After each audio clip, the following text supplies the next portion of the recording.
بالله من الشيطان الرجيم. بسم الله الرحمن الرحيم. الحمد لله رب العالمين الرحمن الرحيم مالك يوم الدين إياك نعبد وإياك نستعين اهدنا الصراط المستقيم صراط الذين أنعمت عليهم غير المغضوب عليهم ولا الضالين.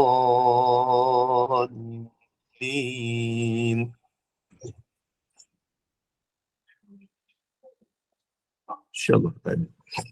Amin. Ya Rabbal Alamin. Semoga Allah memberkati, merahmati dan kurniakan kebaikan kepada kita. Saya dengan penuh ta'zim menyerahkan kepada Al-Fadhil Ustaz. Tafadhal mashkura. أعوذ بالله من الشيطان الرجيم. بسم الله الرحمن الرحيم. الحمد لله رب العالمين والصلاة والسلام على أشرف الأنبياء والمرسلين سيدنا ونبينا وحبيبنا وشفيعنا وزخرنا ومولانا وقدوتنا محمد المصطفى صلى الله عليه وسلم وعلى آله وأصحابه أجمعين. اللهم يا مقلب القلوب. Ya Allah, Allah ya Allah yang boleh membolak-balik hati kami. Tsabbit qulubana ala dinik. Tetapkan hati kami ya Allah pada malam ini di atas landasan agama Islam. Allahumma ya musarrifal qulub. Ya Allah, Allah ya Allah yang boleh mengubah hati kami. Sarrif qulubana ala ta'atik. Ubahlah hati kami ya Allah daripada hati yang penuh kelalaian kepada hati yang penuh ketaatan, daripada hati yang penuh hasad kebencian ya Allah kepada hati yang penuh rahmat dan juga kasih sayang. Allahumma ftah alaina. Ya Allah, bukakan ke atas kami hikmah-hikmah dan juga kebijaksanaan kepada kami. Wanshur alaina, dan limpahkan kepada kami ya Allah min khazain, dari segala sudut khazanah rahmatika, rahmat kasih sayang kepada kami ya arhamar rahimin. Wahai Tuhan yang maha pengasih lagi maha penyayang. Aqalu rabbi syrah li sadri wa yassir li amri wahlul uqdatam min lisani yafqahu qawli. Wa sallallahu ala sayyidina Muhammad wa ala alihi wa sahbihi wa sallam. Walhamdulillahi rabbil alamin. Wa ba'd. Assalamualaikum warahmatullahi wabarakatuh. Alhamdulillah, summa alhamdulillah, summa alhamdulillah. Bersyukur kehadrat Allah Subhanahu wa taala dengan limpah dan juga rahmat dan kurniaan yang telah diberikan Allah kepada kita. Moga-moga menjadi orang yang beriman. Moga-moga menjadi orang yang bersyukur. Dan kita menyambung kembali dalam bab yang ke-22. Bab yang ke-22 iaitu begitulah rupanya kisah Adam, iaitu berita yang sahih dari langit berkenaan tajuk iaitu iblis yang bongkak. Iblis yang bongkak dan sombong, iaitu sifat dia takabbur. Jadi bermakna perkataan takabbur. Perkataan takabbur iaitu sesungguhnya dalam hadis Nabi sallallahu alaihi wa ala alihi wa ashabihi ajma'in. Sombong dalam bahasa, dalam hadis, dalam Islam, bukan kita letakkan sombong dalam bahasa kita. Sombong bukan bangga, kan? Sombong lain, bangga diri lain. Dia tak sama makna dia. Jadi jangan kita letak sombong dalam perkataan bahasa Melayu. Kita letak sombong yang disebut dalam Islam yang sehingga darjat hati banyak. Antaranya ada darjat ujub yang paling kecil sekali. Ujub ni dalam paling kecil sekali dalam hati kita. Yang mana sombong itu terdapat menyebabkan manusia itu kufur kepada Allah. Yang paling dekat dengan kufur. La yadkhulul jannah. Dalam hadis Muslim, tidak akan masuk syurga seseorang itu man kana fi qalbihi mithqala dharrah. Mithqala dharrah. Sekecil dalam hatinya itu terdapat Zarrah tu maknanya adalah biji sawi. Biji sawi min kibrin, dari sifat sombong. Qala rajulu, maka telah berkata lelaki yang ada sahabat tu, ditanya balik Nabi, innar rajula yuhibbu ayyakuna thawbuhu hasanan wa na'luhu hasanatan. Bagaimana pula sesungguhnya orang ada seorang lelaki yang suka berpakaian yang cantik. Pakaian mewah. Pakaian di baju dia mewah.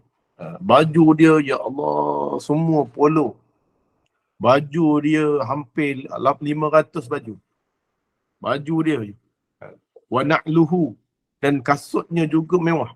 Kasutnya cantik dan mewah. Kasut, Masya Allah, Bonia. Kasut Bonia.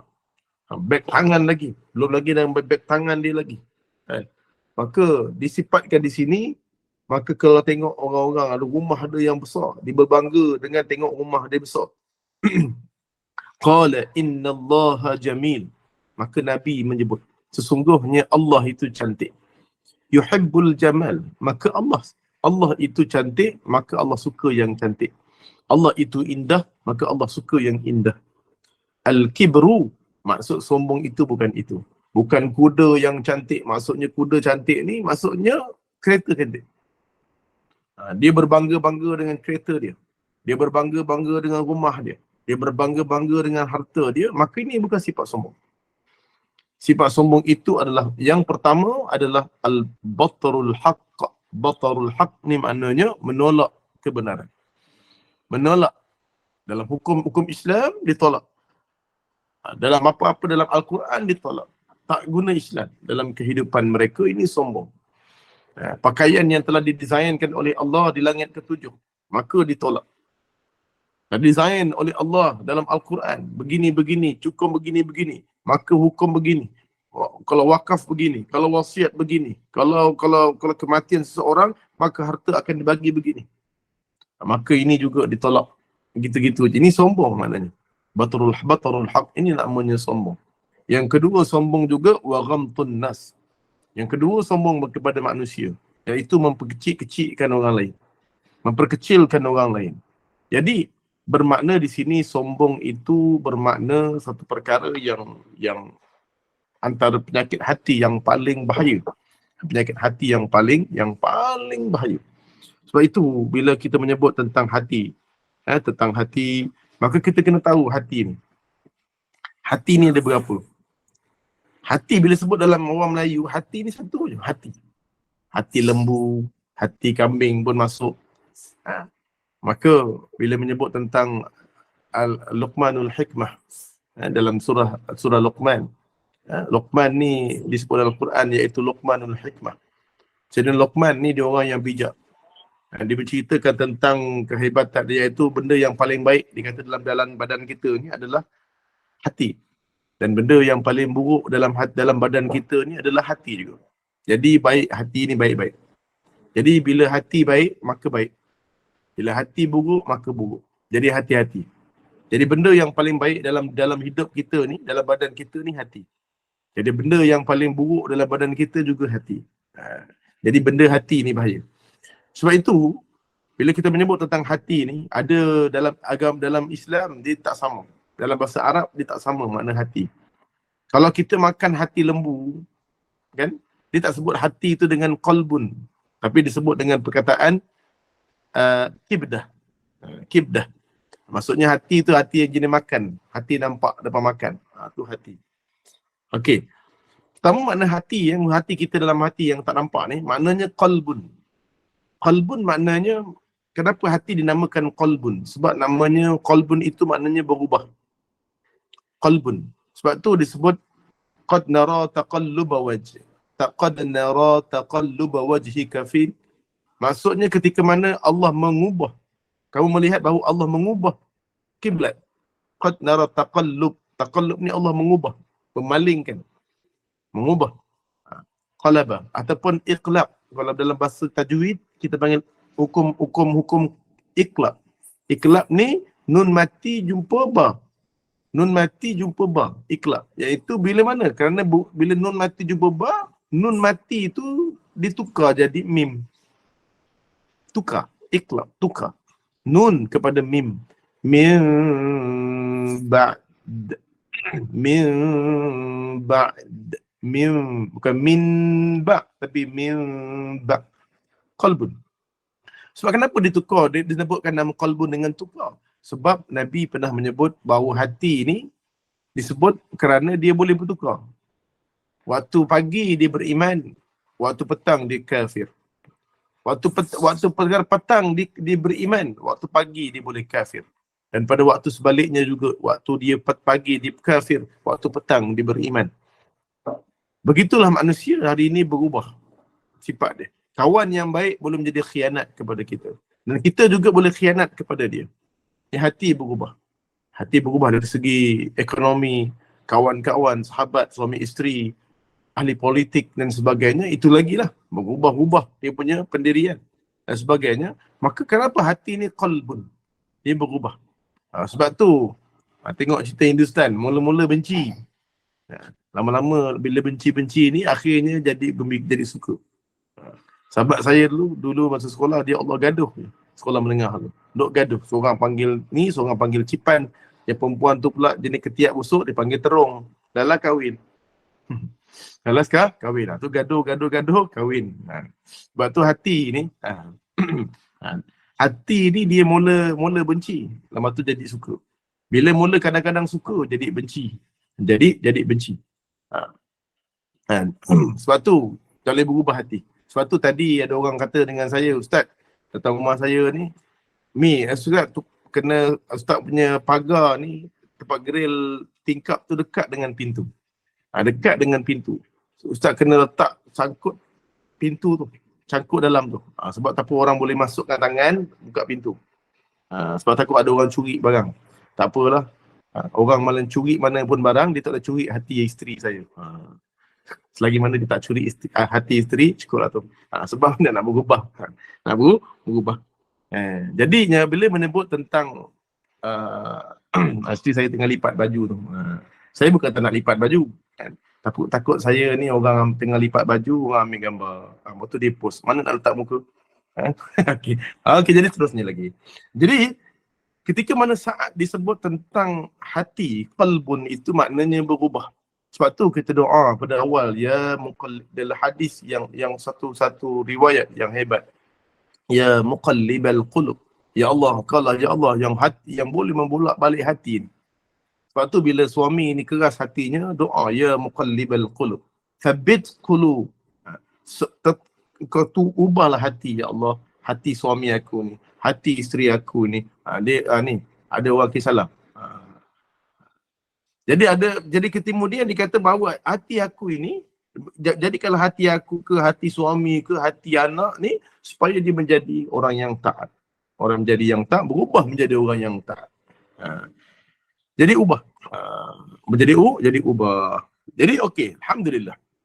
Jadi bila menyebut tentang yang kedua, hati ini, yang kedua dalam hati ini disebut sebagai apa panggil tadi, dari sudut bahasa, hati itu disebut sebagai kedua adalah fuadun. Fuad. Dalam Al-Quran sebut fuad, ya. Dalam ayat surah Al-Mulk. Surah Al-Mulk. أَفَمَنْ يَمْشِي مُكِبًّا عَلَى وَجْهِهِ أَهْدَىٰ أَمَّنْ يَمْشِي سَوِيًّا أَمَّنْ يَمْشِي سَوِيًّا عَلَى صِرَاطٍ مُسْتَقِيمٍ قُلْ هُوَ الَّذِي أَنشَأَكُمْ وَجَعَلَ لَكُمُ السَّمْعَ وَالْأَبْصَارَ وَالْأَفْئِدَةَ. Afidah di jamak, ramai, banyak. Fuad satu je. Afidah disebut hati di situ dengan kalimah afidah. Kenapa tak disebut qalbun? Hati juga dalam banyak-banyak dalam Al-Quran sebut hati, sebab hati mudah berubah. Dan afidah tu hati juga, tapi nak ceritakan hati ni, iaitu afidah ni hati kecil. Hati kecil. Hati ni bukan kecil hati, bukan kecil hati. Maksudnya hati kecil ni, iaitu fuadun disebut sebagai dalam ayat dalam Al-Quran banyak kali sebutlah, afidatihim, dan kemudian dikata makna fuad ini iaitu benda yang sangat kecil.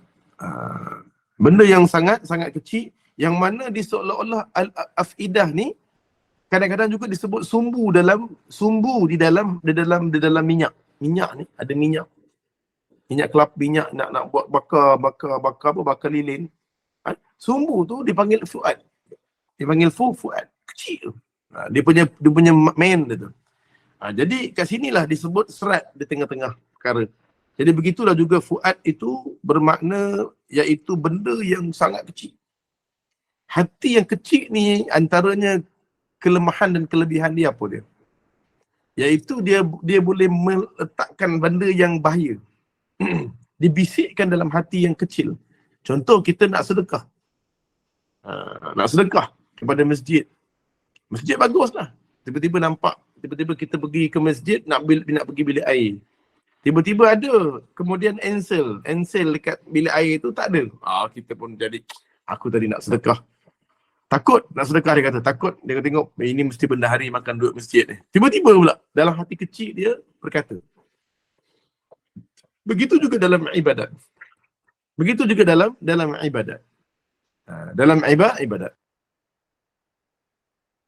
Begitu juga dalam ibadat. Dalam hati semayang baik dah. Tiba-tiba tengah-tengah semayang, dah habis semayangnya dalam hati kecil. Ada tak orang-orang yang bonda-bonda dekat Gemeno Iman yang bangun juga? Dia mesti aku seorang dia bangun. Dia mula berbisik-bisik dalam hati dia. Hati kecil. Datang rumah orang, mula sikit je rasa, dah mula rasa macam orang ni tak sayang muka dia, sombong betul nampak. Dia mula meletak-letakkan hati kecil. Dia rasa benda tu dalam hati dia benda baik dia buat, tapi hati kecil dia mula bisik. Ni kat fuad tu. Di fuad. Dia bermulanya segala perkara ada dalam hati. Dia mula duduk tengok ustaz ni. Muka kata jauh, tengok muka macam Korea. Dia mula sikit dalam hati dia. Kan? Tak. Adakah berdosa gak? Tidak. Dalam hadis Nabi sallallahu alaihi wa ala alihi wa ashabihi ajma'in, kan? Iaitu menceritakan tentang apa hati ni. Kan? Nabi sallallahu alaihi wa ala alihi wa ashabihi ajma'in ketika menafsirkan surah Qaf ayat 16 hingga 22 menceritakan tentang bagaimanakah yang paling dekat dengan kita ni adalah idh yatalaqqal mutalaqqiyan 'anil yamin di sebelah kanan kita wa 'anil shimal di sebelah kiri kita qa'id. Ada dua malaikat yang sedang duduk. Ma yalfizu min qawlin illa ladaihi raqibun atid. Yang mana yang duduk dia tidak melepaskan satu pun lafaz dan juga apa saja perbuatan melainkan dicatat oleh raqib dan atid. Dan dia lebih dekat daripada wa nahnu aqrabu ilaihi min hablil warid. Dia lebih dekat daripada tulang leher kita. Dan dia lebih dekat daripada urat leher kita.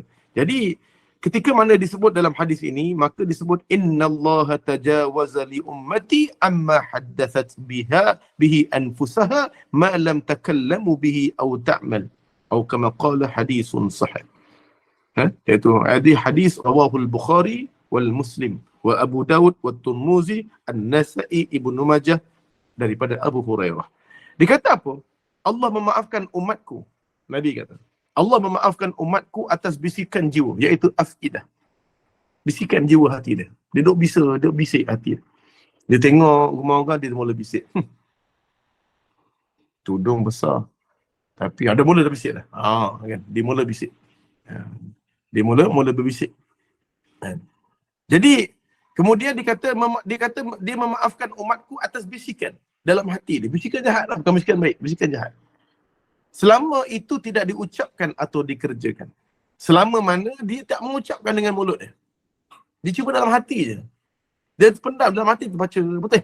Aku ni. Tak dia ucapkan. Macam saya baru-baru ni sebelum ni dekat Selancar. Saya kat rumah saya ni baru kahwin. Rumah saya ni bapak dia ajak saya pergi tarawih. Ingat lagi baru sampai. Tiba-tiba imam tu datang, masa imam sembahyang isyak tu, imam tu Allahu Akbar. Dia punya nak mula solat tu. A'udzubillahi minasyaitonir rajim. Bismillahirrahmanirrahim. Qul a'udzu birabbin nas, malikin nas, ilahin nas, ila akhir. Allah, dia punya doa usalli. Saya gini semayang isyak habis. Kan? Dia tarawih lagi. Allahu Akbar. Lepas tu dia punya iftitah. Dia punya bismillah. Bismillahirrahmanirrahim. Saya ingat lagi solat dia. Dia baca Fatihah punya slow. Batuk-batuk. Lepas tu masa dia baca surah. Sabbihisma rabbikal a'la. Boy, bunyilah slow. Isyak baru tu. Ini kalau tarawih aku dah ngantuk ni. Mati lagi baik. Boleh dalam hati terfikir, imam mati pun lagi baik, cepatlah. Kan? Jadinya, bila kita menyebut tentang perkara tu, saya ni baru sebut. Tak, dia tak masuk lagi. Bila saya tidak mengutarakan dan bila saya tidak meletakkan. Bila tengok tarawih, imam muda. Imam muda. Cepat. As-salatu tarawih, hayimakumullah. Begitu. Allahu Akbar. Bismillahirrahmanirrahim. Alhamdulillahi Rabbil Alamin. Ar-Rahmanir-Rahim. Maliki yawmiddin. Iyyaka na'budu wa iyyaka nasta'in. Oh, best. Untuk imam lain. Tapi dalam bisikan hati, saya dah sebut. Tidak. Selagi mana benda tu tidak dinamakan, tidak diucapkan, Nabi kata, malam takallam au ta'mal bihi, direalisasikan. Contoh lepas mayang, saya realisasikan. Saya realisasikan. Semayang, lepas mayang saya realkan. Dengan perkataan, imam, baik mati lah. Baru dosa. Saya bercakap. Baru dosa. Itu amalan yang jahat. Tetapi bisikan yang baik. Tetapi, Nabi sebut, tetapi bisikan yang baik. Tetapi bisikan yang baik. Dia tak sama dengan bisikan yang jahat. Bisikan yang baik, kalau dia buat, maka dia berbisik saja mengatakan nak buat benda baik, walaupun sikit. Tapi dia telah mendapat pahala oleh Allah Subhanahu wa ta'ala. Tapi bisikan buruk tidak. Belum dapat lagi. Wallahu a'lam. Jadi itu sedikit tentang pertanyaan sahabat kita tadi tentang kalau berkata dalam hati macam mana. Berkata dalam hati tidak berdosa bersandarkan hadis daripada rawahul Bukhari wal Muslim dan hadis-hadis dari ulama yang lain. Wallahu a'lam. Okey, insya-Allah. Saya nak baca mesej lah. Saya belum baca lagi ni. Okey.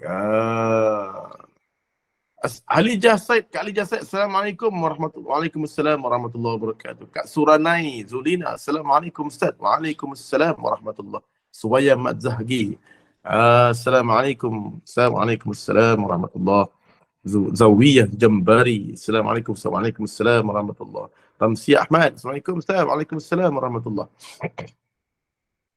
Okay, Yusra Linda, Assalamualaikum. Waalaikumsalam. Amin ya rabbal alamin. Assalamualaikum warahmatullahi wabarakatuh.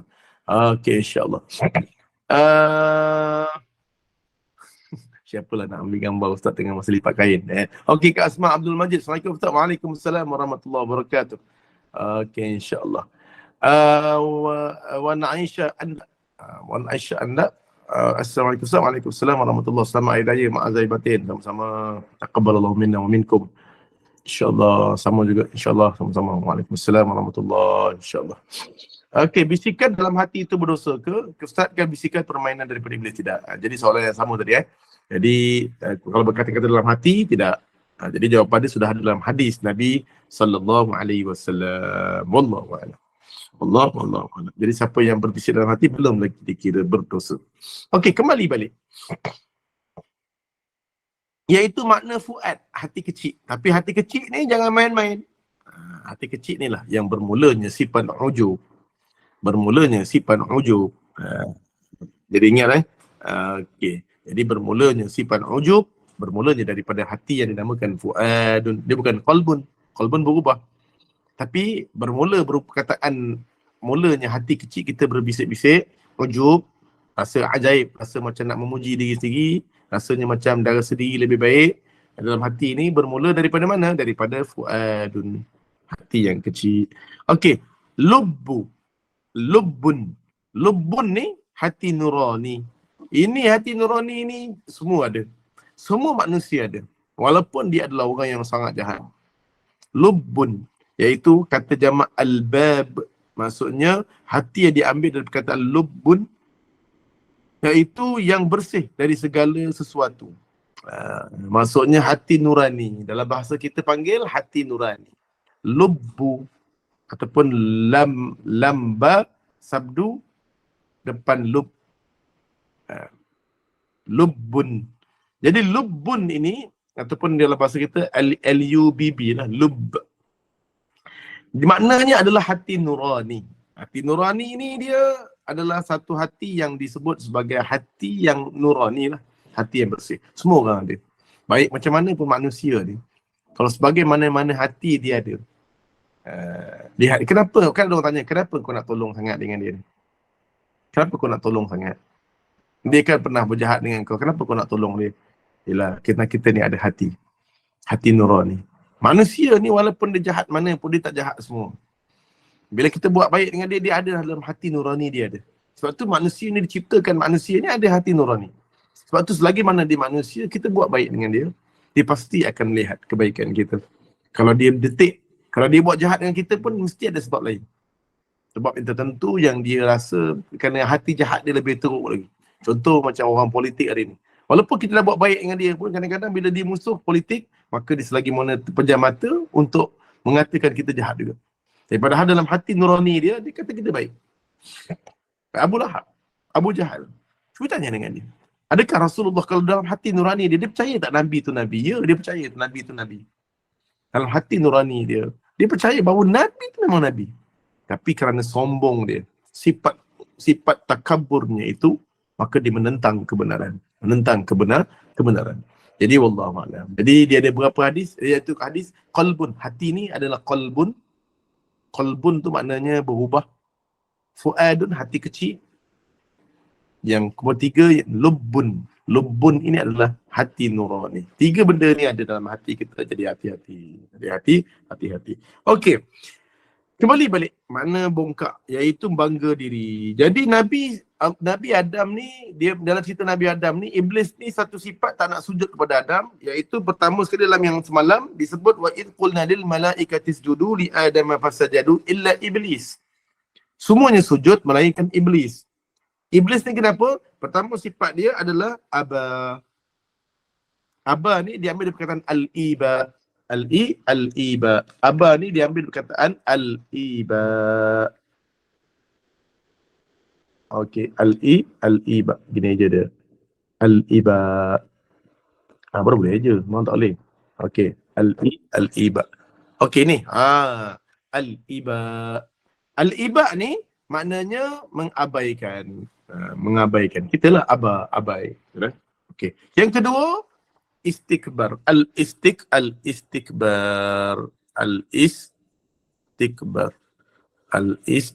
Sifat yang kedua, yang dalam Quran disebut sifat istikbar. Mana tak? Kaf, mana kaf?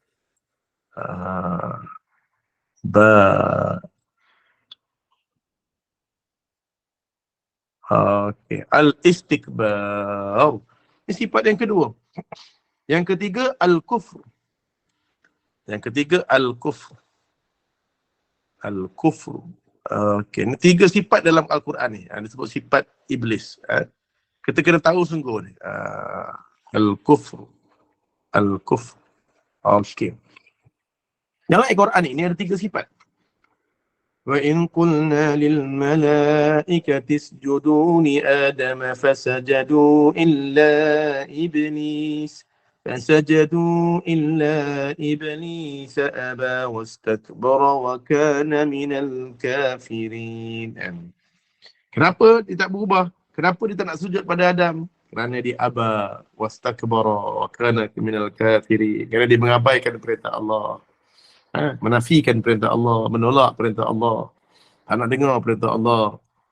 Yang kedua jadi istikbar, iaitu penyebab berlakunya al-iba, al-imtina. Kerana berlakunya dikata antara al-istikbar, maka berlakunya. Tapi dalam ulama sebut sebenarnya sifat iba itu berasal dari perkataan istakbar. Unik sikit lah, walaupun iba itu adalah iba itu bermula daripada ayat yang pertama, al-iba. Tapi para ulama ikhtilaf. Mana dulu? Istikbar dulu ke iba dulu? Jadi kebanyakan ada sebagian ulama yang menafsirkan bahawa al-iba itu berlaku disebabkan istikbar. Istikbar, iaitu sombong tadi. Baru dia mula tak nak dengar orang cakap, dia macam tak nak pergi masjid kan. Dia rasa sombong. Dia imam dah berumur. Tiba-tiba ada orang lantik imam baru. Yang muda pula. Jadi imam ni rasa macam, dia ni tak layak budak muda ni. Mandikan jenazah pun tak pandai lagi. Dia mula rasa dia ni lebih baik daripada imam muda tu. Padahal dia dah 25 tahun dekat masjid tu. Jadi orang nak tukar lah. Jadi dia tak boleh. Patutnya dia jadi imam pertama sampai mati. Jadi padahal dia baik juga. Cuma imam muda tu mungkin lebih sesuai nak mana-mana pergi. Jadi dia rasa imam muda ni kurang baik. Tidak baik. Kurang baik daripada dia. Jadi dengan rasa sombong tu kadang-kadang masjid pun tak pergi. Bila imam jadi semayang, dia semayang di masjid lain. Ini kadang-kadang banyak berlaku. Sifat ni sifat iblis. Sifat iblis. Sebenarnya dia baik. Asalnya dia imam besar. Tapi tak pergi masjid dah. Dia pengurusi masjid. Bila orang tak lantik jadi pengurusi masjid, dah mula tak semayang masjid. Ini bahaya. Ini sifat bahaya. Begitu juga dengan jin ai dan sebagainya. Malah asalnya dia memang orang-orang tinggi, admin dan sebagainya. Jadi bahaya. Hati itu terdapat pada semua orang. Sebab tu Allah tegur. Benda ni jangan sampai macam ni. Lagi-lagi saya pun sama aja. Lebih kurang sama. Manusia ni begitulah. Ada sifat yang pertama sekali, ada sifat sombong dalam hati kita. Rasa macam diri nak jadi lebih baik daripada orang lain.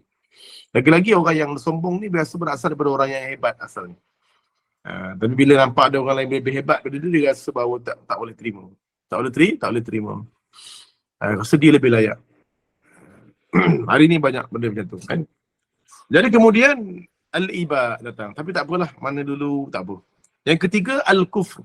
Al-kufr itu menutup kebenaran. Dia bukannya menghalang, bukannya dia sekadar menolak kebenaran, tapi dia mula sebut al-kufr tu, saya dah sebut semalam petang. Al-kufr itu al-kafir. Perkataan kafara itu berasal dari perkataan petani. Petani yang menanam pokok, meletakkan benih dalam tanah, yang mana tanah tu dikorek, kemudian letakkan benih di dalam. Dan tanah mungkin 1 kaki, setengah kaki, dia tak letakkan benih. Setelah letak benih, tanah yang tadi tu dikambus balik. Iaitu perbuatan mengambus tanah yang telah di dalamnya diletakkan benih. Itu perbuatan mengambus tanah yang di dalamnya telah ada benih, maka dinamakan al-kufr. Ingat Tapi kalau menutup tanah yang dalamnya tak ada benih, maka itu bukan al-kufr. Sebab itu orang-orang yang disebutkan kafir, dalam hatinya ada kebenaran. Dia tahu bahawa Nabi itu Rasulullah. Dia tahu Muhammad Rasulullah. Dia tahu Allah itu betul. Dia tahu Islam itu betul. Dia tahu Al-Quran itu betul. Dia tahu tudung itu betul. Tapi dia kata bahawa ini tak. Dia cuba tutup. Maka ini kafir. Sebab tu beza orang yang tak menutup aurat, mengatakan bahawa saya tak bersedia, saya malas. Ini fasik. Dosa besar. Tapi kalau dia mula menolak hukum, bahawa mengatakan bahawa pelekeh hukum, menolak bahawa tudung ni syariat, saya tak pernah percaya dengan syariat ini, begini, pelekeh dan sebagainya, maka itu dah hukum lain. Dia tidak fasik. Maka yang itu dihukumkan kafir. Kafir. Kerana menolak syariat adalah kafir. Jadi, di sisi lain hukum. Jadi orang yang tengok juga. Sebab tu kalau ada orang yang dia nak menolak satu benda, kita nampak kalau kita berbual, dia makin jauh. Maka jangan berbual dengan dia. Cukup. Saya pernah berbual dengan orang tentang wasiat. Faraid. Tapi ada seorang guru, ustazah. Dia bukan ustazah biasa lah, macam biasa. Tentang wasiat. Dia tak terima tentang wasiat sedangkan dah diterangkan begitu-begitu, maka tak adil lah. Tak adil siapa? Allah ke kita tak adil? Itu ustaz lelaki. Memanglah ustaz kata lelaki kena baik. Tak. Saya bukan lelaki, tapi saya bukan dapat harta tu. Kan saya berceritakan tentang orang itu. Dia kupasan tentang orang itu dapat. Bukan saya yang dapat. Walaupun saya lelaki. Tapi memang begitulah hukum. Sebab ada satu harta yang bapak dia meninggalkan harta tu tak kita tahu. Kita tak tahu harta tu. Jadi harta tu dah ada dalam dia punya atap rumah. Harta yang sangat banyak. Bukan 5-6 ribu. Bukan 10 ribu. Bapak dia tinggalkan. Harta dekat atas atap bilik dia. Jadi, bila macam tu, ada seorang dia anak lelaki-lelaki. Sudah. Anak seorang yang lain semua perempuan. Lain semua perempuan. Begitulah akhirnya menjadi perbalahan. Kita berkata, kita berlakulah seadilnya.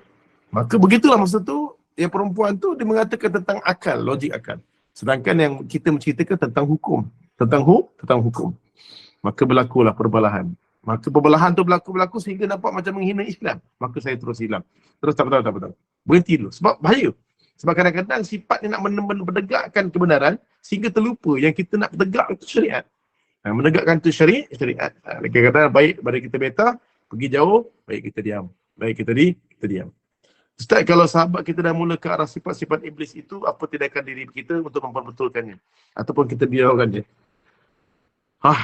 Sifat iblis ni ada dalam diri saya sendiri pun, kalau saya tak hati-hati.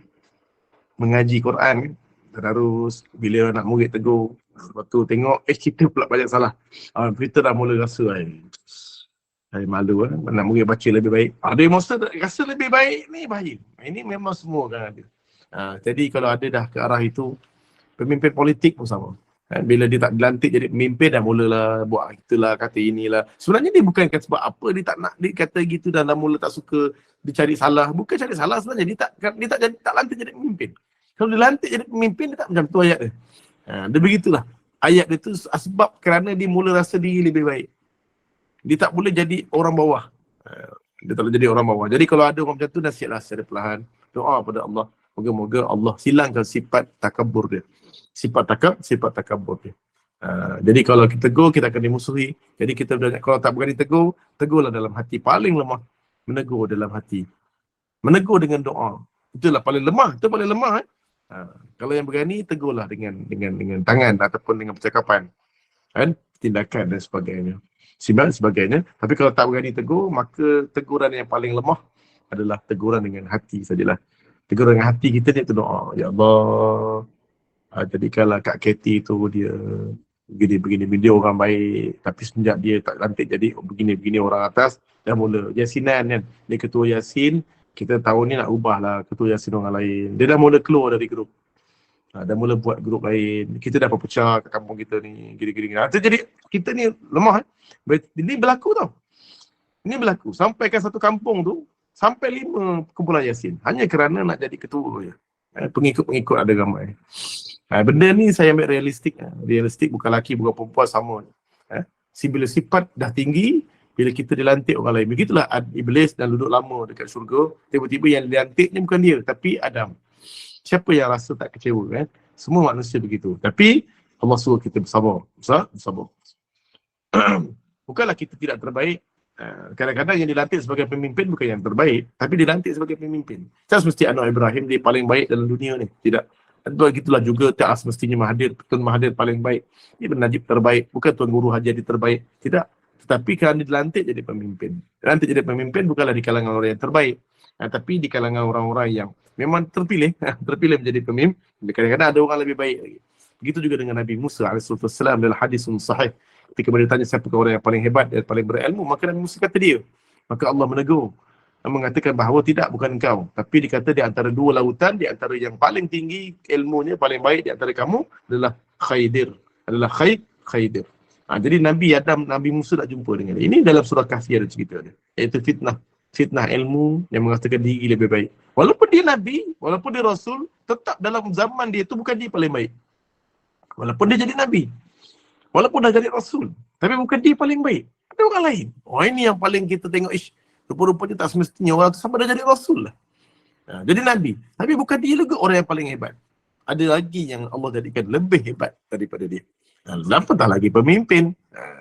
Pemimpin tentulah lebih ramai orang yang lebih baik. Cuma memang Allah dah izinkan kepada dia dilantik sebagai pemimpin ketika tu.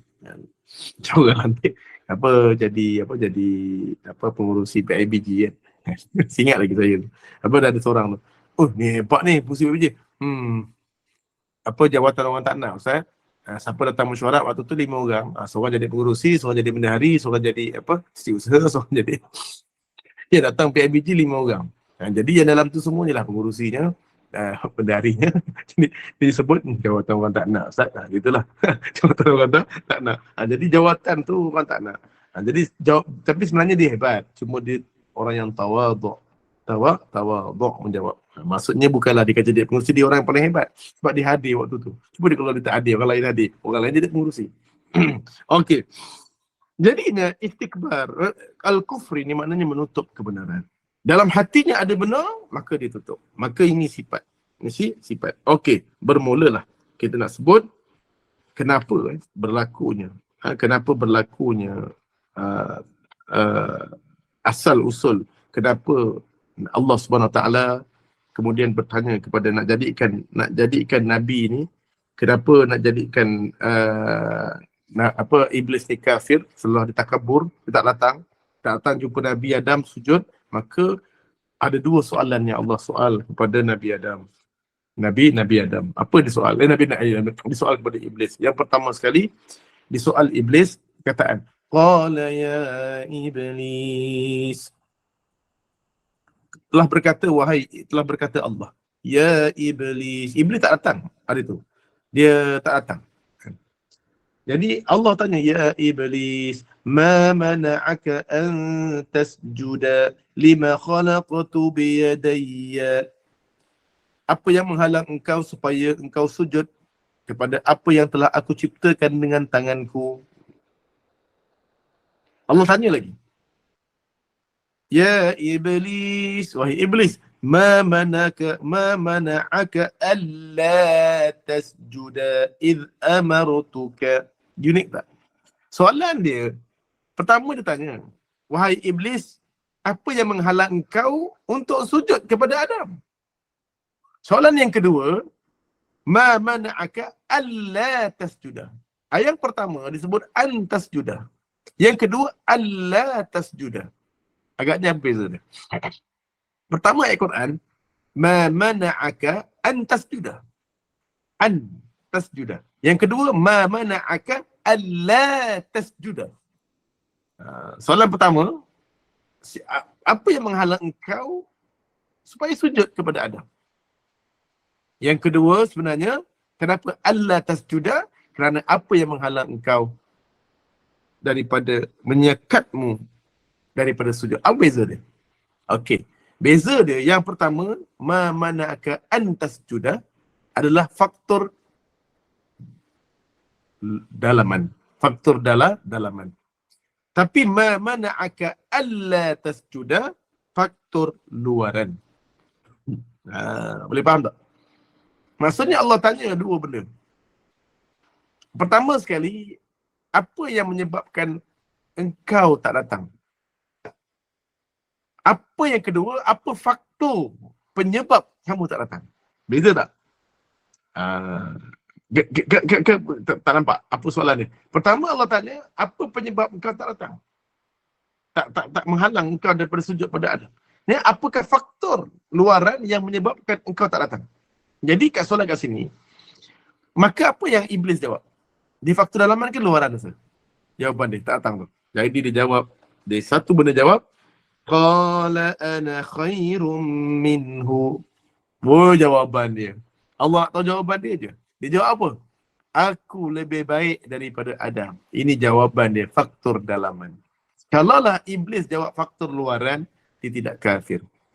Contoh kita ada pekerja. Kenapa tak datang? Kita jadi pensyarah. Kenapa tak datang? Maka kita pun jawab, faktor dalaman ke luaran? Faktor luaran ni mungkin kereta kita pancit. Ataupun iblis menjawab, aku tak datang semalam. Semalam aku sakit perut. Pergi tandas berapa kali, jadi tak dapat datang. Ini faktor luaran. Faktor dalaman, aku lebih baik daripada Adam. Ini memang susah nak ubah. Kamu tak datang kerana sifat. Kenapa abang tak datang? Abang tahu tak datang ni sebab ni lah hujan. Ini faktor ini dimaafkan dalam Islam.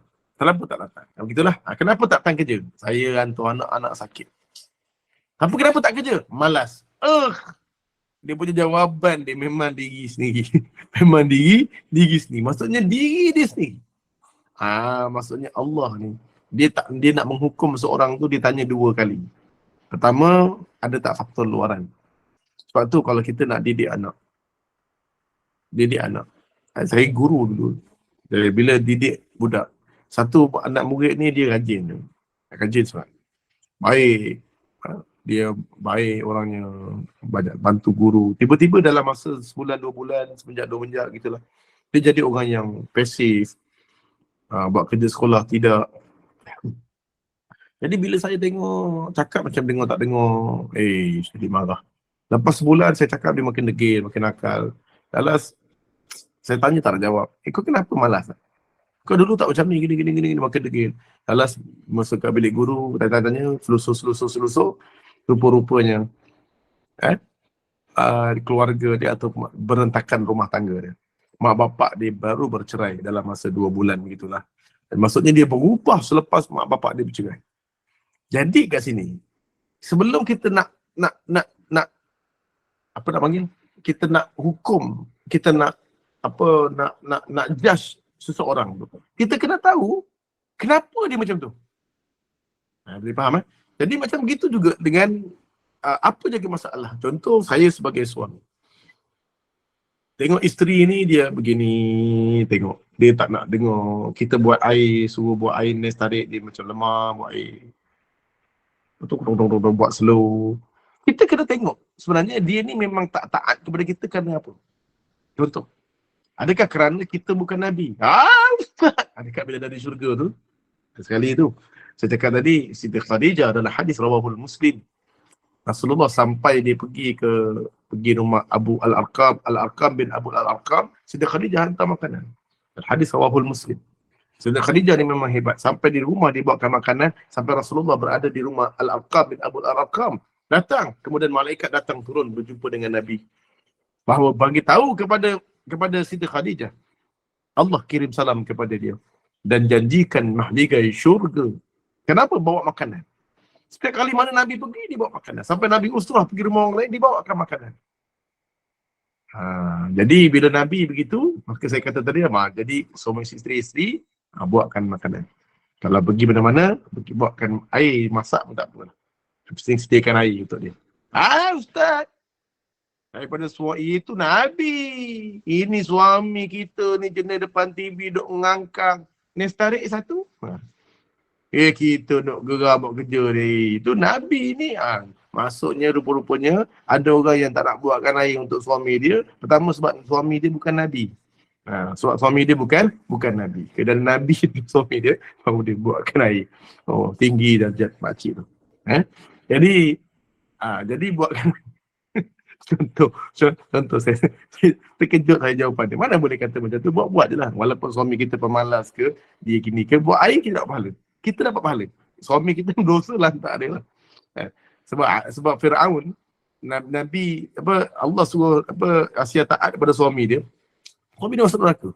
Dia tak payah sibuk neraka suami. Kita masuk syurga. Sebab kadang-kadang ada orang yang dia suami dia tu memang Allah jadikan begitu jahat. Akhirnya untuk menaikkan darjat isteri dia. Hebatnya sang isteri ni rupa-rupanya jahatnya suami dia. Menjadikan dia ni akhirnya masuk syurga. Tapi jangan jadikan sebab suami dia jahat menyebabkan dia ni akhirnya masuk neraka jahanam. Begitu juga sebaliknya dengan wanita. Dan dapat pasangan-pasangan yang jahat ni kadang-kadang ujian bagi kita. Sebab tak semua orang pasangan sama.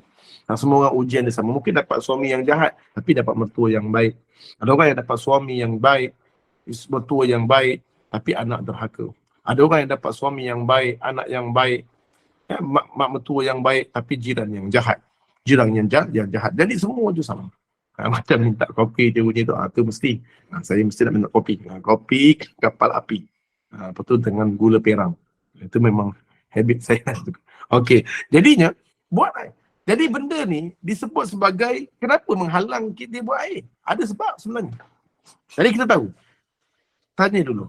Mungkin kita tahu punca dia. Rupanya punca dia tadi kita ada tercakap kasar dengan dia.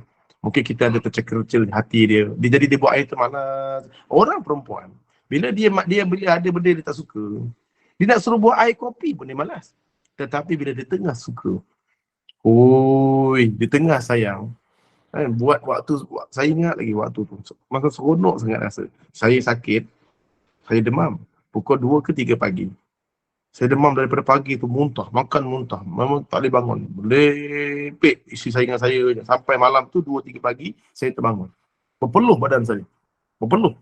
Isteri saya pun terbangun, saya bang, sebab saya baru boleh bangun. Kalau tak boleh bangun. Lapar lah, nak makan bubur. Dia terus bangun buat bubur.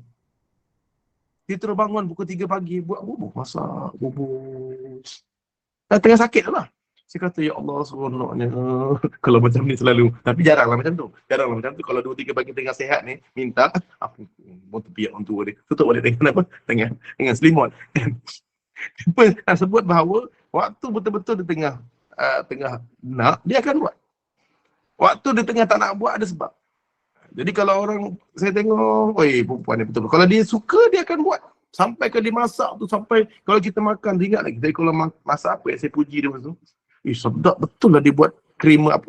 Satu kek creamer tu, esok dia buat lagi. Sedapnya. Dia buat lagi. Maksudnya, dia kalau nak buat, dia rajin buat. Bukan masalah rajin ataupun malas sebenarnya. Dia tak suka. Dia menyampah tengok suami dia tu. Jadi benda yang sekecil-kecil ni pun dia tak nak buat. Dia ada asbab tu, kena tahu dulu sebab dia ni pemalas, sebab itu ke sebab Kalau memang sebab dia memang pemalas, malas lah bang nak buat. Tak ada apa-apa pun, tak ada sebab, tak ada itu, tak ada ini, tiba-tiba dia malas, itu memang sebab dia malas. Tapi kalau asbab lain, selama dia rajin, tiba-tiba dia tak nak buat, jangan dulu. Kita kaji dulu, tengok mana sebab anak-anak kita yang malas, anak-anak kita hari ni mencuri. Tanya dengan dia, kenapa kamu mencuri? Kamu mencuri kerana kamu nak mencuri ke kerana kamu ikut kawan? Faktor apa? Faktor dalaman ke faktor luaran? Dia kata dia ikut kawan. Kawan ajak. Jadi punca dia kawan. Jadi kita kena tahu macam mana kawan apa nak buat. Kalau kadang memang punca diri dia, memang dia nak barang tu. Lain. Jadi pertama sekali dalam persoalan apa saja, anak kita malas mengaji, anak kita malas begitu, anak kita tengok punca dia tengok. Kenapa dia suka tengok gadget? Kerana mak bapak dia suka tengok gadget juga. Pun faktor luaran. Mak bapak dia pun suka depan gadget, maka anak dia pun suka gadget. Jadi punca dia tengok dulu cari. Jangan marah je anak kita.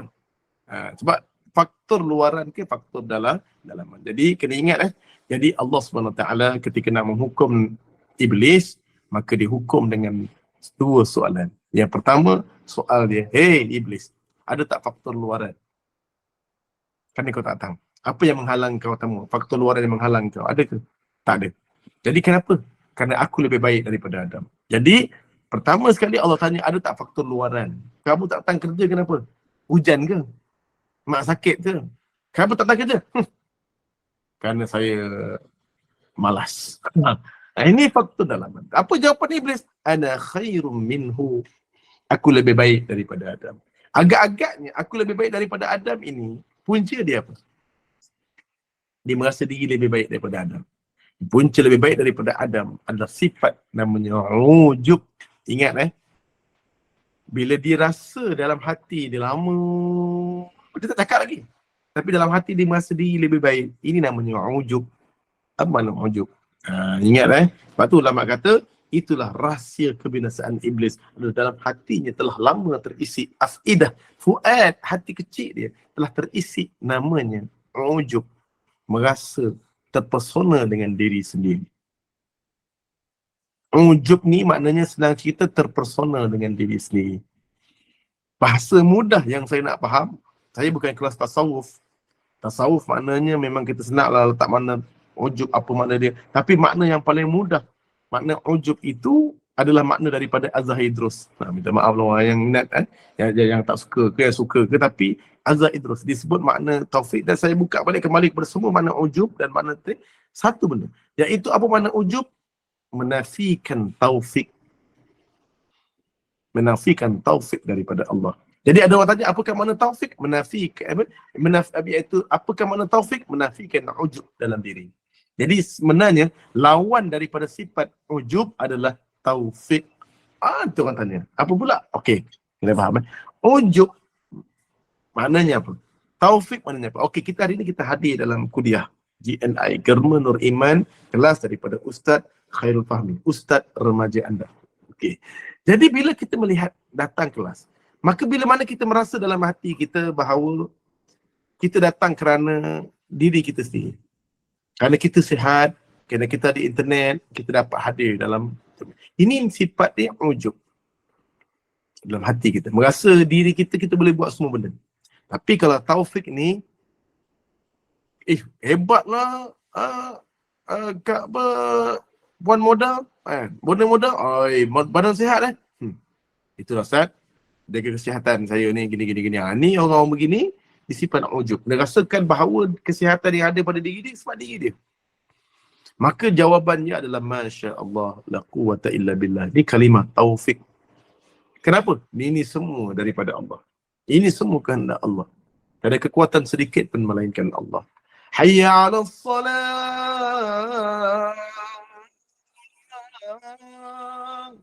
Kita pun la haula wala quwwata illa billah. Tak ada kekuatan, tak ada daya melainkan Allah. Kita pergi, tapi kita buat tak ada daya melainkan Allah. Tapi kita pergi juga. Tapi kalau orang kata, salat, jom. Itu sifat tu ujub. Merasakan diri yang selama ni pergi semayang, pergi naik kereta, pergi berjalan, ibadat, semuanya kerana kehebatan diri. Sampai naik kereta pun kita sebut apa? Subhanalladzi sakhkhara lana hadha. Maha suci Allah yang tiada kelemahan, yang telah menundukkan kenderaan ini. Hadha, kenderaan ini. Wa ma kunna lahu muqrinin. Memangnya kami tidak mampu untuk menundukkan. Wa inna ila rabbina lamunqalibun. Sesungguhnya kami, kenderaan ini, semuanya akan kembali kepada Allah. Yang ini. Maksudnya naik kereta ni, kita tak nak nafikan ujub dalam hati. Kita naik kereta ni walaupun hebat, tayar Michelin.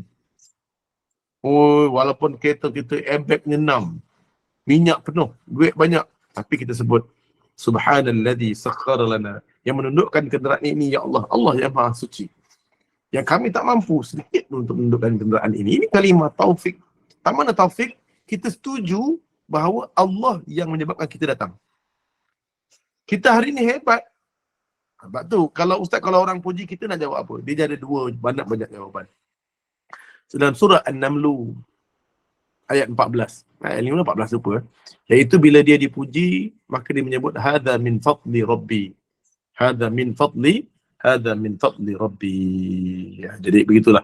Kan?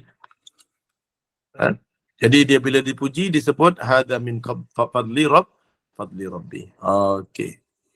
Jadi yang kedua ada dalam ayat 39, dalam ke 39, dia ketika mana Furtus ni dan Kitfir dia berbual serta harta, maka yang seorang lagi menjawab, kalaulah kamu melihat kebun kamu, katakanlah Masya Allah la quwwata illa billah. Kedua, jadi boleh sebut pertama hadha min fadli Rabbi. Dan yang kedua, boleh jawab dengan Masya Allah, la quwwata illa billah. Dan yang ketiga, kita boleh jawab dengan dalam hadis rawahul Bukhari wal Muslim. Ketika mana kamu dipuji, maka sebutlah Allahumma la tu'akhidni bima yaqulun. Ya Allah, janganlah kau hukum aku dengan apa yang mereka puji bagi kami.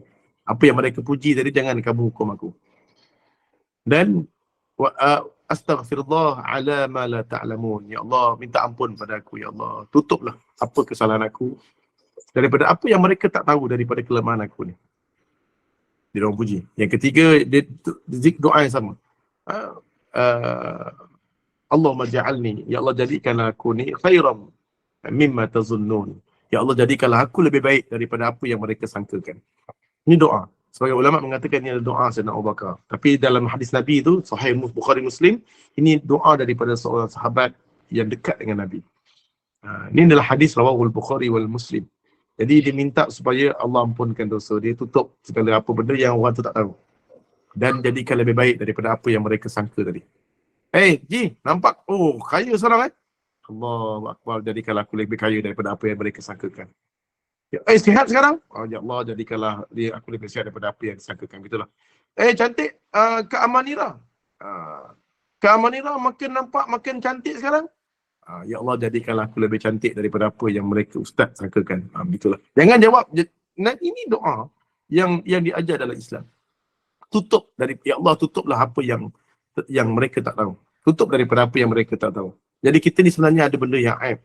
Kalau anak kita ni baik kat rumah, cantik rumah kau ni, anak kau rajinnya, kau tengok anak buah hantar laut, si hantar air, ya Allah rajinnya nak dara kau ni. Dalam hati kita, ya Allah, anak kita ni jahat sebenarnya, pemalas, depan orang ni baik. Terhaka kepada kita. Kita jawab, ya Allah, berjayanya untungnya kau, anak masuk UIA, tapi padahal anak kita ni jahat. Terhaka. Menangis, kita baru kejap tadi dan sejam lepas menangis dengan jahatnya anak kita. Tapi orang puji anak kita baik. Kita menangis. Ya Allah, ampunkan aku, ya Allah. Dengan apa yang mereka tak tahu. Dan ya Allah, jadikanlah sangkaan mereka ini, jadikanlah lebih baik dari persangkaan mereka. Jadi anak aku ni betul-betul apa yang mereka sangkakan. Dan lebih baik. Nah, maksudnya dalam Islam tak payah kita menafikan pujian tadi tu.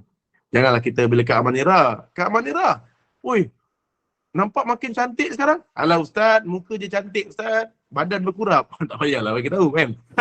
Okey. Tak payahlah bagi tahu.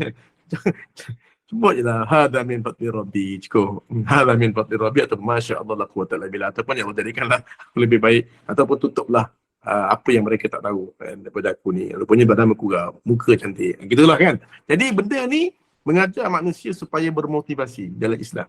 Supaya bila kita dipuji, kita doa. Supaya pujian itu menjadi kenyataan bagi kita. Jadi ingat, sifat ujub dalam hati adalah punca iblis sombong pada hari ini. Puji apa? Dalam hatinya terselit rasa lebih baik. Dalam grup-grup admin ni, mungkin saya sendiri, dalam hati saya ni ada ujub. Rasa diri lebih baik. Berbanding dengan ustaz-ustaz lain, saya rasa saya lebih handsome daripada ustaz ni. Contohlah. Saya tengok muka Ustaz Eliyid, tak handsome mana pun, handsome aku lagi ni. Contoh, dia merasakan diri lebih baik. Lebih baik. Rasa diri lebih muda tu confirm. Confirm. Jadi ketika mana dia merasa diri lebih baik, maka selalu meletakkan dalam hati kita, Masya Allah, la quwwata illa billah. Ini semua milik Allah. Barang siapa Nabi kata, man qala, barang siapa yang man ta'ajjaba, barang siapa yang dalam hatinya ada ujub, terpesona dengan diri sendiri, qala, dia berkata, Masya Allah, la quwwata illa billah. Maka dia tak akan dapat tiga benda. Lam tadurrahul ain, dia tidak akan terkena penyakit ain. Orang puji dia, hasad daripada dia, tak ada apa-apa. Yang kedua, di ulam tadurrahul ain lam yara fihi makruh, dia tak akan melihat kebencian, keburukan sedikit pun pada anak. Makruhan, benci, lam yara fihi afatun buruk. Maksudnya dia tidak akan melihat kebencian pada apa yang ada pada diri dia, dan tidak akan melihat keburukan pada diri dia dan pada harta yang dia ada. Jadi wallahu a'lam. InsyaAllah begitulah saat hari ini kita saya panjangkan sedikit masa sebab tadi bonda-bonda admin tadi kata boleh panjangkan sedikit sebab tak ada kuliah Isyak. Jadi insyaAllah sampai sini saja kita sambung pada minggu-minggu yang akan datang. Yang pada yang akan datang, rahsia kebinasaan iblis. Kenapa merasakan aku lebih baik daripadanya? Saya dah masuk sikit pun. Kenapa aku merasa baik daripadanya? Jadi ini yang telah lama ada dalam hati manusia, hati iblis. Sebenarnya akhirnya waktu itu diluahkan bahawa dia rasa dia lebih baik. Jadi perbuatan afidah, fuad, hati kecil ni bahaya. Pada awalnya kecil, tapi akhirnya boleh mengubah manusia tu daripada jadi orang yang hebat, jadi yang hina. Ada sifat takabur ni kepada Allah Subhanahu Wa Taala dan akhirnya menghina Nabi Adam. Menghina Nabi Adam. Jadi insya-Allah itu nanti akhirnya dia ayat dia tu. Ayatnya, aku lebih baik kerana aku daripada api. Allah tanya, baik kau dari segi apa? Aku dari api dan dari tanah. Kan kelakar kan? Kenapa benda tu berlaku? Nanti insyaAllah kita akan bawa pada minggu-minggu yang akan datang. Cuma pada malam ini, kita sebut bahawa iblis ada 3 sifat. Yang pertama, al-ibad, mengabaikan. Yang kedua, datangnya sifat istikbar, sombong. Dan yang ketiga, menjadi kafir. Dan Allah tanya kepada iblis, wahai iblis, ada tak penghalang benda lain? Penghalang luar yang kau tak datang? Maka iblis tak jawab tak. Allah tanya lagi, apa faktornya? Faktor dalaman. Aku lebih baik. Dia merasa diri lebih baik. Sifat ujub dia tu merasa diri lebih baik. Maka dia datangkan sifat itu, maka kerana sifat dia rasa diri lebih baik itu ujub, akhirnya dia tak datang sujud pada Adam. pada akhirnya, pada awalnya dia rasa dia lebih baik, imam tu, pada imam muda, dia pergi masjid lain. Ataupun dia tak pergi sembahyang kat rumah, sebagainya. Kenapa dia tak suka dengan imam tu? Kerana dia rasa diri lebih baik. Ini sifatnya iblis. Sifat iblis, sifat tu ada pada diri saya sendiri pun. Terbisik-bisik dalam hati ni ada, buang. Masya Allah la quwata illa billah. Masya Allah la quwata illa billah. Sebab tu bila orang ajak solat, hayya ala salah, la hawla quwata illa billah. Jawablah, wallahu alam. Jadi moga-moga kita terelak daripada sifat iblis tadi. Okey. Kalau Ustaz baca Al-Mulk, Ustaz. apa? Nanti baca Al-Mulk. Nanti minta Baca tolong Al-Mulk? baca Al-Mulk. Boleh, Ya. boleh. Okey, Betul nanti, kalau insyaAllah. okey insya-Allah. Kalau hada min fadli rabbina untuk perempuan kan ustaz? Tak adalah, sama aja. Hada min fadli rabbi, ya Allah jadikanlah ini daripada ini adalah kelebihan yang daripada Tuhan aku. Hada min fadli rabbina, inilah kelebihan yang diberikan kepada Tuhan kami. Kalau ramai itu je. Bukan perempuan berlaki, tak ada. Perempuan laki sama je. Hada min fadli rabbi. Hada min fadli rabbina. Sama. Masya Allah la quwata illa billah, sama je. Perempuan bagi lelaki, jawabnya Masya Allah la quwata illa billah. Orang perempuan bersama hada min fadli rabbina. Hada laki-laki pun hada min fadli rabbina. Kalau yang aku hada min fadli rabbi, perempuan pun hada min fadli rabbi. Tak ada beza. Dia tak ada beza. Tak macam almarhum, dia tak macam Allah yarham. Allah yarham pun sama. Allah yarham laki-laki, Allah yarham perempuan. Sama je. Dia beza ni kalau almarhum. Almarhum bagi laki-laki, almarhumah bagi perempuan. Baru ada beza. Tapi bagi hadza min fadli rabbi, baik laki-laki, rabbina pun, baik laki-laki, baik perempuan, cuma beza rabbina kami, rabbi Tuhan aku. Itu saja beza. Jadi kalau orang puji kita jawab alhamdulillah, ya itu pun baik. Itu pun baik. Alhamdulillah maksudnya apa? Bila orang puji kita, segala puji hanya bagi Allah.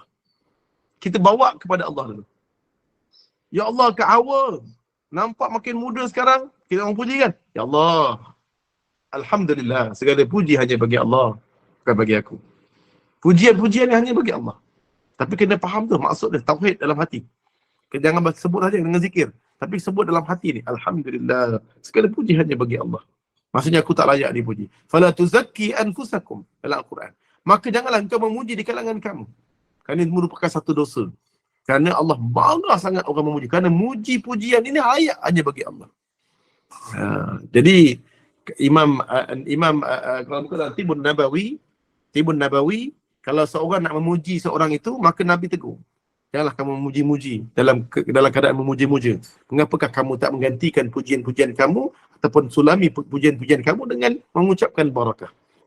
Jadi kalau nak puji seorang tu, kita kena sulami dengan dengan barakallahu fiik. Barakallah. Boleh faham okey. Allahumma barik alaik. Betul. Boleh faham Allahumma barik alaik ataupun Allahumma barik fiik. Jadi kalau nak puji, kena sulami dengan kataan Allahumma barik fiik. Contohnya saya nak puji bonda muda. Kan? Kalau dia dah bagi saya kambing, contohlah kan. Saya nak puji dia. Pemuda sekarang makin cantik nampak. Masya Allah. Makin sihat Dah umur berapa? 60. Makin sihat ya Allah. Allahumma barik ala umrik. Ya Allah, moga-moga Allah berkati bonda muda punya umur dengan Allah berkati umurnya dengan iman, ilmu dan amal. Jadi saya sulam kesihatan dia, kehebatan dia dengan barakah. Jadi ini yang Nabi nak dalam Islam. Jadi puji-pujian itu mesti kita sulami dengan kataan ataupun dengan mulut Allahumma barik alaik ataupun Allahumma barik fik ataupun barakallah ataupun masya Allah tabarakallah.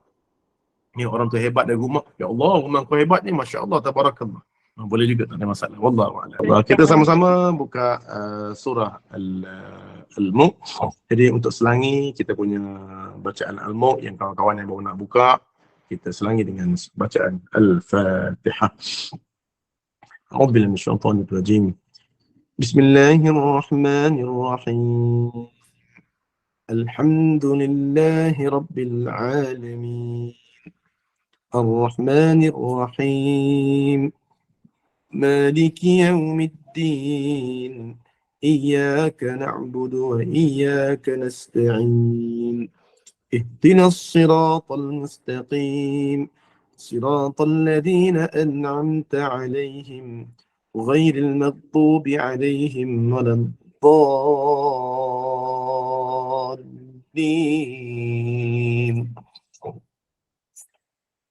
أعوذ بالله من الشيطان الرجيم. بسم الله الرحمن الرحيم. تبارك الذي بيده الملك وهو على كل شيء قدير. الذي خلق الموت والحياة ليبلوكم أيكم أحسن عملا وهو العزيز الغفور.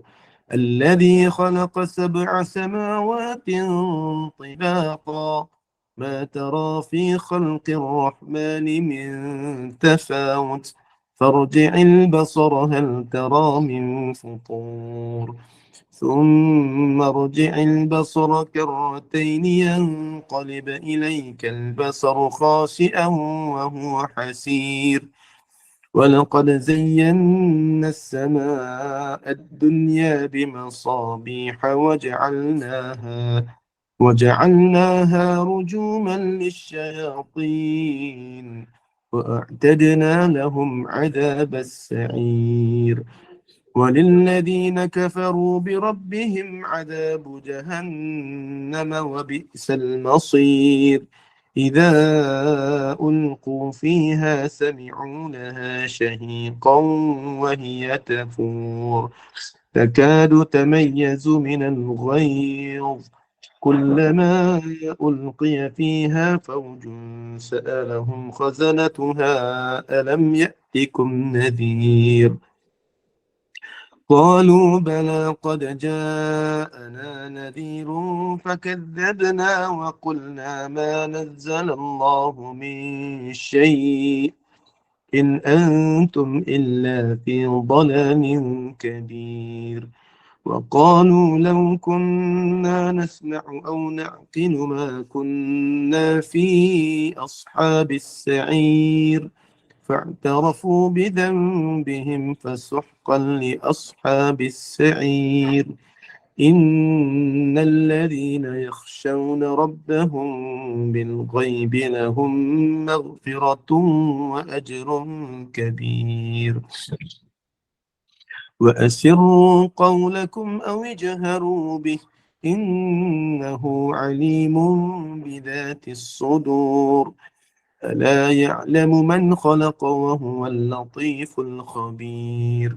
هو الذي جعل لكم الأرض ذلولا فامشوا في مناكبها وكلوا من رزقه وإليه النشور.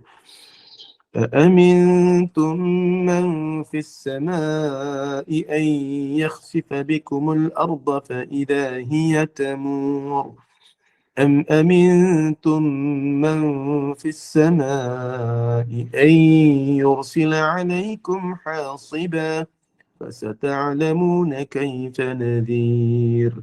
ولقد كذب الذين من قبلهم فكيف كان نكير. أولم يروا إلى الطير فوقهم صافات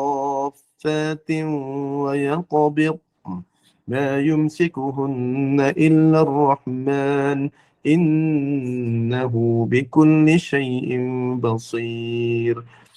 أمن هذا الذي هو جند لكم ينصركم من دون الرحمن إن الكافرون إلا في غرور. أمن هذا الذي يرزقكم إن أمسك رزقه بل لجوا في عتو ونفور. أفمن يمشي مكبا على وجهه أهدى أمن يمشي سويا على صراط مستقيم. قل هو الذي أنشأكم وجعل لكم السمع والأبصار والأفئدة قليلا ما تشكرون. قل هو الذي ذرأكم في الأرض وإليه تحشرون. ويقولون متى هذا الوعد إن كنتم صادقين قل إنما العلم عند الله وإنما أنا نذير مبين فلما رأوه زلفة سيئت وجوه الذين كفروا وقيل هذا الذي كنتم به تدعون قل أرأيتم إن أهلكني الله ومن معي أو رحمنا فمن يجير الكافرين من عذاب أليم قل هو الرحمن آمنا به وعليه توكلنا فستعلمون من هو في ضلال مبين قل أرأيتم إن أصبح ماؤكم غورا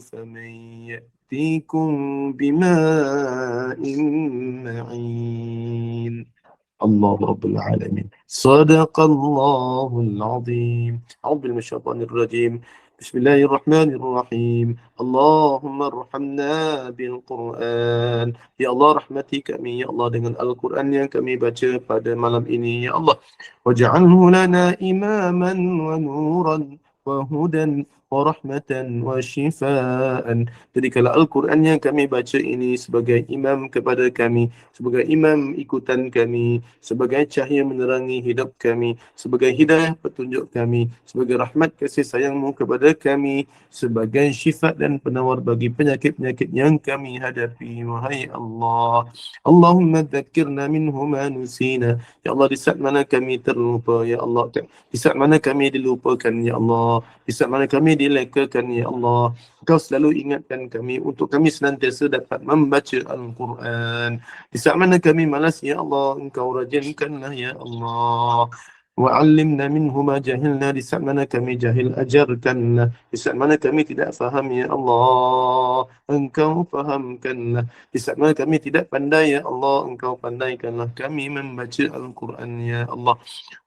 Warzuqna dan berikan kepada kami rezeki, Ya Allah. Tilawat suratul Mulk untuk kami dapat membaca surah Al-Mulk ini ya Allah fi kulli lailah pada setiap malam ya Allah warzuqna dan berikan kepada kami rezeki ya Allah tilawat suratul Kahfi untuk kami dapat selalu membaca suratul Kahfi fi kulli yaumil jumu'ah pada setiap hari Jumaat ya Allah warzuqna dan berikan kepada kami rezeki ya Allah tilawatil Quran untuk kami dapat selalu membaca Al-Quran ana al-laili wa atrafan nahar di sepanjang malam dan siang waj'alhu lana hujjatan jadikan Al-Quran yang kami baca ini sebagai hujjah kepada kami wa syafa'atan fil qabr dan juga sebagai syafaat kami di dalam kubur ya Allah saat mana gelapnya kubur kami engkau terangilah dengan ilmu ini ya Allah di saat mana ya Allah di saat mana sunyinya kubur kami hiasilah dengan ilmu ini ya Allah waj'alhu lana hujjatan ya rabbal alamin wahai Tuhan semesta alam wa sallallahu ala sayyidina Muhammad